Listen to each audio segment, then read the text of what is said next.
نماز کے شرائط میں سے اور ایک اہم شرط جو ہے نماز کی صحیح ہونے کے لیے وہ ہے نماز پڑھنے والے انسان کا منہ قبلہ کی طرف ہونا یہ ضروری ہے۔ مسئلے کو واضح کرنے سے پہلے ایک بات ضمناً عرض کر دوں، جہاں اللہ نے ہمیں، اللہ کے رسول صلی اللہ علیہ وسلم نے ہمیں اتحاد و اجتماعیت کا درس دیا، وہاں مسلمانوں کی ایک اہم خوبی جو اتحاد کی نظر آتی ہے، اللہ نے ہمیں قبلہ کعبہ ایک رکھا، یہ بھی بڑی اتحاد کی دلیل ہے۔ وگرنہ اگر مسلمان ایک ہی گاؤں میں بہت ہوتے ہیں، الگ الگ قبلہ متعین کرتے تو پھر انتشار کی فضا منظر عام پر آ جاتی، لیکن اللہ نے یہاں ہمیں انعام عطا فرمایا، ایک ہی قبلہ رکھ کے اتحاد کا درس دیا۔ الحمدللہ تمام مسلمان اس پر گامزن ہے اور ہم فخر سے کہتے ہیں ہمارا قبلہ ایک ہے، ہم اتحاد چاہتے ہیں۔ تو اصل مسئلہ کی طرف وضاحت کرنا چاہتا ہوں، قبلہ کی طرف نماز پڑھنے والے کا منہ ہونا ضروری ہے۔ اب یہاں مسئلہ ہے، اگر کسی انسان نے نماز کے دوران اپنا چہرہ قبلہ سے دوسری جانب پھیر دیا تو اس کی نماز کا کیا حکم ہے؟ اس کی نماز کا حکم یہ ہے کہ وہ مکروہ تحریمی ہے، یعنی دوبارہ پڑھنی ضروری ہے۔ نمبر 2، اگر نماز پڑھنے والے کا سینہ قبلہ سے پھر گیا دوسری جانب، اس کا کیا حکم ہے؟ اگر اس نے جان بوجھ کر سینہ دوسری جانب پھیر دیا قبلہ سے ہٹ کے تو اس کی نماز وہی فاسد ہو گئی۔ اگر بھولے سے سینہ قبلہ سے پھر گیا تو جلدی واپس لائے،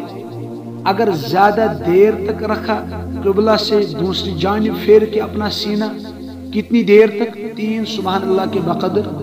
سبحان اللہ سبحان اللہ سبحان اللہ، اگر اتنی دیر تک دوسری جانب اپنا سینہ پھیر کے رکھ دیا تو نماز فاسد ہو جائے گی۔ اسی طرح مسئلہ ہے، سفر میں آپ ہوتے ہیں، اور سفر میں تو ٹرین میں بھی سفر کرتے ہیں اور ہوائی جہاز میں بھی، تو وہاں کیا کرنا چاہیے؟ وہاں ضرور آپ قبلہ کی جانب نماز پڑھیں۔ اب آپ یہ سوال تو کوئی نہیں کر سکتا کہ قبلہ کا پتہ ہی نہیں، آج تو ترقی کا زمانہ ہے، جہاز میں بھی پتہ چلتا ہے، ٹرین میں بھی کہ قبلہ کس جانب ہے، تو وہاں آپ معلوم کیجئے کہ قبلہ کس جانب ہے، اس جانب آپ نماز پڑھ لیجئے گا۔ ہاں، نماز کے دوران جہاز دوسری جانب پھر گیا یا ٹرین دوسری جانب گئی، دوسری سمت بدل گئی،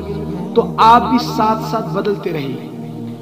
تو اگر پھر بھی پتہ نہ چلا کہ اب کیا ہو رہا ہے ٹرین میں، جہاز میں پتہ ہی نہیں چلا، تو پھر آپ یا خطرہ لگ رہا ہو تو پھر شروع میں ہی آپ قبلہ کی جانب نماز پڑھے، پھر اگر وہ بدلتے رہے تو کوئی بات نہیں، آپ نماز اسی جانب پڑھتے رہے جس جانب آپ ہو، انشاءاللہ نماز آئے گی، اللہ قبول فرمائے گا۔ تو اسی طرح مسئلہ ہے،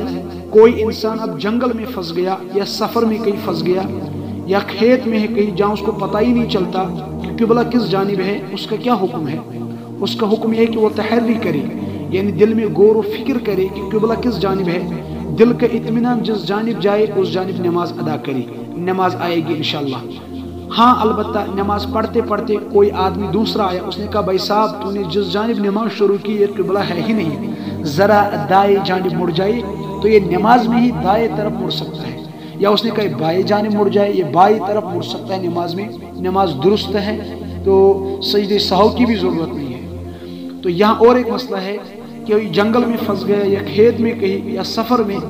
اب اس نے قبلہ تو اس کو پتہ ہی نہیں تھا، اب اس نے تحری کیا، غور و فکر کیا، اب اس بیچارے کو ایک جانب دل مطمئن ہوا کہ اس جانب قبلہ ہے، اس نے نماز ادا کی۔ سلام پھیرنے کے بعد اسے پتہ چلا کہ جس جانب میں نے نماز پڑھی اس جانب تو قبلہ تھا ہی نہیں، اب یہ کیا کرے؟ اس کو نماز آئے گی، اس کو نماز دہرانا ضروری نہیں، اس کے لیے وہی نماز کافی ہے۔ اب بعض کچھ معقول عذر ایسے ہے کہ قبلہ سے ہٹ کے نماز پڑھ سکتے ہیں، ایسا بیمار انسان ہے، ایسا بیمار یہ قبلہ کی جانب خود کھڑا ہو ہی نہیں سکتا، یا دوسرا کوئی وہاں موجود ہی نہیں ہے جو اس کو قبلہ کی طرف کھڑا کرے، تو یہ انسان بیمار ہے ایسا بیچارہ، تو یہ قبلہ چھوڑ کے دوسری سمت نماز پڑھ سکتا ہے۔ یا اسی طرح مسئلہ ہے، کوئی مسافر ہے، وہ سواری کو روکنے پر تو قادر ہی نہیں ہے، سواری مطلب اس کو پتہ ہی نہیں ہے یہاں سے کہ سواری میں کئی سوار ہیں، اور اس کو وہاں پتہ ہی نہیں چلتا کہ قبلہ کس جانب ہے، نہ کوئی بتاتا ہے، وہ بھی غور و فکر کرے گا، ٹرین میں ہی یا کہیں بھی ہو،